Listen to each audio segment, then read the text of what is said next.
తమ యొక్క సందేశాన్ని సందర్భంగా వినిపించాలని చెప్పేసి కోరుకుంటున్నాం. వేదికని అలంకరించిన పెద్దలు, గౌరవనీయులు, మనందరి బాహుబలి మన అచ్చెన్నాయుడు గారికి, అలాగే ఇన్ఛార్జి ఉత్తరాంధ్ర ఇన్ఛార్జిగా వచ్చినటువంటి పెద్దలు, అలాగే గౌరవనీయులు పార్టీపురం శాసనసభ్యులు, అలాగే కురుపాం శాసనసభ్యులు రోహిత్ జగదీశ్వర్ గారికి, పాలకొండ ఇన్ఛార్జి గారికి, తేజవతి గారికి, అందరికి కూడా బీజేపీ అధ్యక్షుల వారికి అందరూ కూడా పేరు పేరున నా యొక్క ధన్యవాదాలు తెలియజేస్తున్నా.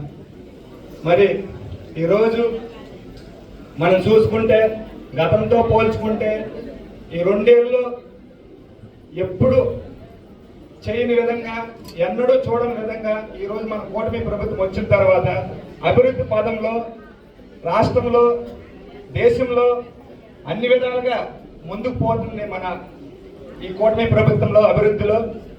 మరి ఈరోజు ఒక అనుభవం ఉన్న నాయకుడు కావాలి, ఈ రాష్ట్రం బాగుండాలంటే ఒక మంచి జ్ఞానము ఉన్న బుద్ధి ఉన్న వ్యక్తి కావాలి. అది ఒక చంద్రబాబు నాయుడు గారు అని మన పవన్ కళ్యాణ్ గారు ఈ కూటమిని ఏర్పాటు చేయడం జరిగింది.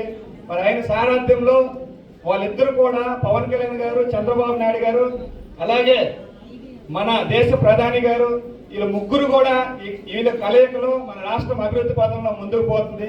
మరి మనం గతంలో చూసుకుంటే శైఖర్ రెడ్డి గారు ఏం చేశారో మన అందరికి కూడా తెలుసు. తల్లికి వందనం, ఇంట్లో ఎంతమంది పిల్లలు ఉంటే అందరికి ఇస్తానని చెప్పడం జరిగింది. మరి ఆ హామీలు తొంగలో తొక్కారు. మరి ఈ రోజు ఈ కూటమి ప్రభుత్వం వచ్చిన తర్వాత తల్లికి వందనం, ఇంట్లో ఎంతమంది బిడ్డలు ఉంటే అందరికి కూడా ఇస్తామని చెప్పడం జరిగింది. మరి ఈ కూటమి ప్రభుత్వం వచ్చిన తర్వాత ఇచ్చిన హామీలు 99% ఈరోజు చేయడం జరిగింది. ఆ 1% కూడా ఈ 1 year లో కూడా పూర్తి చేస్తారని ఈ సందర్భంగా కోరుకుంటూ నాకు ఈ అవకాశం ఇచ్చిన పెద్దలందరూ కూడా నా యొక్క ధన్యవాదాలు తెలియజేస్తూ తీసుకుంటున్నాను. జై జనసేన, జై కూటమి.